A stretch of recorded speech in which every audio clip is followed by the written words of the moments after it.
आपण आज या व्हिडिओमध्ये पाहणार आहोत संतांची कामगिरी, म्हणजेच शिवाजी महाराजांच्या काळात कोणकोणते संत होऊन गेले आणि त्यांनी कोणती कामगिरी केलेली ते आपण आता या व्हिडिओमध्ये पाहणार आहोत। तर सुरुवात करूया। महाराष्ट्रात श्री चक्रधर, संत नामदेव, संत ज्ञानेश्वर, संत चोखामेळा या संतांपासून सुरू झालेली संत परंपरा समाजाच्या विविध स्तरांमधून आलेल्या संतांनी पुढे चालवली। या संत मंडळीमध्ये संत गोरोबा, संत सावता, संत नरहरी, संत एकनाथ, संत शेख महम्मद, संत तुकाराम, संत निळोबा इत्यादी संतांचा अंतर्भाव होतो। त्याचप्रमाणे संत जनाबाई, संत सोयराबाई, संत निर्मळाबाई, संत मुक्ताबाई, संत कानोपात्रा आणि संत बहिणाबाई यांचाही अंतर्भाव होतो।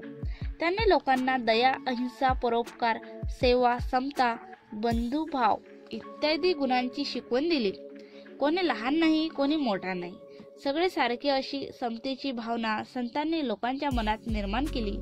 तसेच महाराष्ट्रात समर्थ रामदासांनी आपले कार्य केले। श्री चक्रधर स्वामी मूळ गुजरातमधील एक राजपुत्र वैराग्य वृत्ती धारण करून ते महाराष्ट्रात आले। तेथे भ्रमण करत असता त्यांनी समतेचा उपदेश केला। त्यांना स्त्री पुरुष जातीपाती हे भेदभाव मान्य नव्हते, त्यामुळे त्यांना अनेक स्त्री पुरुष अनुयायी मिळाले। त्यांनी स्थापन केलेल्या पंथास महानुभाव पंथ असे म्हणतात। श्री चक्रधर स्वामीच्या आठवणीचा संग्रह म्हणजे लीळा चरित्र हा ग्रंथ होय। संत नामदेव विठ्ठलाचे निस्सम्य भक्त होते। ते नरसी गावचे राहणारे। त्यांनी अनेक अभंग रचले, कीर्तने केली व जनतेत जागृती निर्माण केली। त्यांनी भागवत धर्माच्या प्रसारासाठी महाराष्ट्रभर संचार केला। त्यांनी लोकांना भक्तीची शिकवण दिली। धर्मरक्षणाचा व भक्ती मार्गाचा गंभीर निर्धार लोकांच्या मनात निर्माण केला। संत नामदेवांनी पुढे भारतभर प्रवास करून मानव धर्माचा संदेश पोहोचवला। ते पंजाबात गेले, तेथील लोकांनाही त्यांनी समतेचा संदेश दिला। हिंदी भाषण पदे लिहिली। त्यांची काही पदे आजही शीख लोकांच्या गुरु ग्रंथ साहिब या धर्मग्रंथात समाविष्ट आहेत। महाराष्ट्रात तर त्यांचे अभंग घराघरातून मोठ्या भक्तीने गायले जातात। संत ज्ञानेश्वर आपेगावचे राहणारे। निवृत्तीनाथ व सोपानदेव हे त्यांचे बंधू। मुक्ताबाई ही त्यांची बहीण। त्यावेळचे कर्मठ लोक या मुलांना संन्यासांची मुले म्हणून नावे ठेवत। त्यांचे कारण असे, त्याच्या वडिलांनी संन्यास घेतला होता, घर सोडले होते, पण पुढे गुरुच्या आज्ञेवरून ते घरी परत आले आणि संसार करू लागले। पुढे त्यांना ही 4 मुली झाली। हे त्या वेळच्या कर्मठ लोकांना मान्य नव्हते। लोकांनी त्यांना वाळीत टाकले होते। लोक त्या मुलांना छळ करत होते। ज्ञानेश्वर एकदा भिक्षेची जोडी घेऊन गावात गेले, पण कोणी त्यांना भिक्षा घातली नाही। सगळीकडे त्यांना वेडेवाकडे बोल ऐकावे लागले। त्यांच्या बालमनाला खूप दुःख झाले। ते आपल्या झोपडीत आले।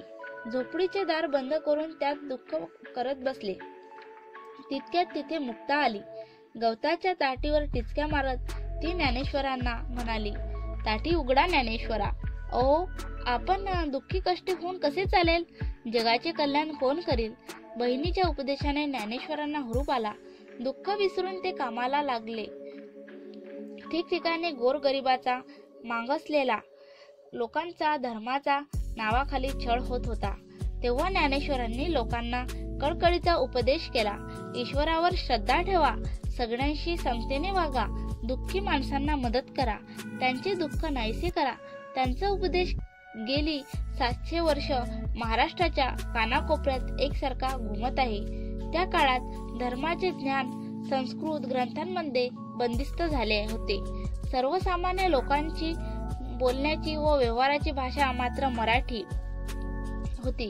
ज्ञानेश्वरांनी मराठी भाषेतून ज्ञानेश्वरी हा फार मोठा ग्रंथ लिहिला। धर्माच्या ज्ञानाचे भंडार त्यांनी लोकांना खुले करून दिले। लोकांना बंधुभावाची शिकवण दिली। ज्ञानेश्वरांनी तरुण वयात पुण्याजवळ आळंदी येथे जिवंत समाधी घेतली। आजही लोक मोठ्या भक्तिभावाने दरसाल आषाढी कार्तिकीला आळंदी पंढरीला जातात। संत एकनाथ, संत नामदेव व संत ज्ञानेश्वर यांच्या कार्याची परंपरा संत एकनाथांनी पुढे चालवली. ते पैठणचे राहणारे. त्यांनी भक्ती मार्गाचा प्रसार केला. त्यांनी अनेक अभंग, ओव्या व भारुडे लिहिली. कोणत्याही उच्च नीच भेदभाव मानू नका असा त्यांनी लोकांना उपदेश केला. भक्तीचा मोठेपणा त्यांनी लोकांना पटवला. गोरगरिबांना, मागासलेल्या लोकांना त्यांनी जवळ केले. इतकेच नाही तर मुक्या प्राण्यांवर देखील त्यांनी दया केली. प्राणी मात्रावर दया करा असा लोकांनाही उपदेश केला. संत एकनाथ जसे बोलत तसे वागत. एके दिवशी ते गोदावरी नदीवर स्नानाला निघाले होते. दुपारची वेळ होती. ऊन रखरखत होते. वाळवंट तापले होते. त्या तापलेल्या वाळवंटावर एक पोरके पोर रडत बसलेले होते. त्यांच्या रडण्याचा आवाज नाथाच्या कानी आला. त्यांनी त्यांचे आईबाप जवळ आहेत का यासाठी इकडे तिकडे पाहिले.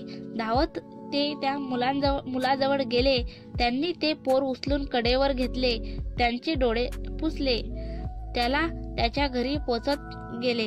अशा रीतीने स्वतःच्या आचरणातून एकनाथांनी समतेची व ममतेची भावना लोकांच्या मनावर बिंबवली. संत तुकाराम. शिवाजी महाराजांच्या काळात संत तुकाराम व रामदास हे संत होऊन गेले. संत तुकाराम हे पुण्याजवळील देहू गावचे राहणारे. त्यांच्या घरी शेती भाती होती. त्यांचे किराणा मालाचे दुकानही होते. त्याचे वडील अडल्या नडल्याला कर्ज देत. पण तुकारामांनी आपल्या वाटणीची कर्जखते इंद्रायणी नदीमध्ये बुडवली आणि अनेकांना कर्जमुक्त केले. जवळच्या डोंगरावर जाऊन ते विठ्ठलाचे भजन करत, आषाढी कार्तिकीला पंढरीला जात, कीर्तन करत, अभंग रचत आणि ते अभंग लोकांना म्हणून दाखवत. हजारो लोक त्यांच्या कीर्तनाला येत. शिवराय सुद्धा त्यांच्या कीर्तनाला जात असत. संत तुकाराम लोकांना दया, क्षमा, शांती यांची शिकवण देत. समतेचा उपदेश करत. जे का रंजले गांजले त्यासी म्हणे जो आपुले, तोची साधू ओळखावा देव तेथीच जाणावा. हा संदेश त्यांनी लोकांच्या मनावर बिंबवला. लोकांच्या मनात विचार जागे केले. लोक संत तुकारामाचा जय जयकार करू लागले. आजही महाराष्ट्रभर आपल्याला गायनाबा तुकाराम हा जयघोष ऐकू येतो. ज्ञानोबा तुकाराम हा जयघोष ऐकू येतो. ज्ञानेश्वरांनाच ज्ञानोबा असे म्हणतात. तुकाराम गाथा आजही घरोघरी वाचली जाते. समर्थ रामदास त्याच काळात महाराष्ट्राच्या कडेकापारीत जय जय रघुवीर समर्थ अशी रामदासांची गर्जना घुमत होती. यांचा जन्म मराठवाड्यात गोदावरीच्या काठी जाम या गावी रामनवमीच्या दिवशी झाला. रामदासाचे मूळ नाव नारायण, पण ते स्वतःला रामाचा दास म्हणू लागले. दासबोध या त्यांच्या ग्रंथातून त्यांनी लोकांना मोलाचा उपदेश केला. तसेच त्यांच्या मनाच्या शोलकातून त्यांनी लोकांना सद्विचार व सद्वर्तन यांची शिकवण दिली. बलोपासनेसाठी त्यांनी ठिकठिकाणी हनुमानाची मंदिरे उभारली. लोकांना शक्तीची उपासना करण्यास शिकवले. सामर्थ्य आहे चळवळीचे, जो जो करील तयाचे हा संदेश त्यांनी लोकांना दिला. रामदासांनी लोकांना संघटना करण्याची व अन्यायाविरुद्ध प्रतिकार करण्याची स्फूर्ती दिली. त्यामुळे त्या काळच्या लोकांना धीर आला. साधूच्या कार्यामुळे लोक जागृत झाली. धर्माबद्दल आदर वाढला. लोकांच्या मनात आत्मविश्वास निर्माण झाला. त्यांच्या कामगिरीची शिवरायांनी स्वराज्य स्थापनेसाठी उपयोग करून घेतला. तर ही आपल्याला शिवाजी महाराजांच्या काळात हे संत होऊन गेले आणि ही कामगिरी केली होती ते मी तुम्हाला सांगण्याचा प्रयत्न केला या व्हिडिओत. धन्यवाद.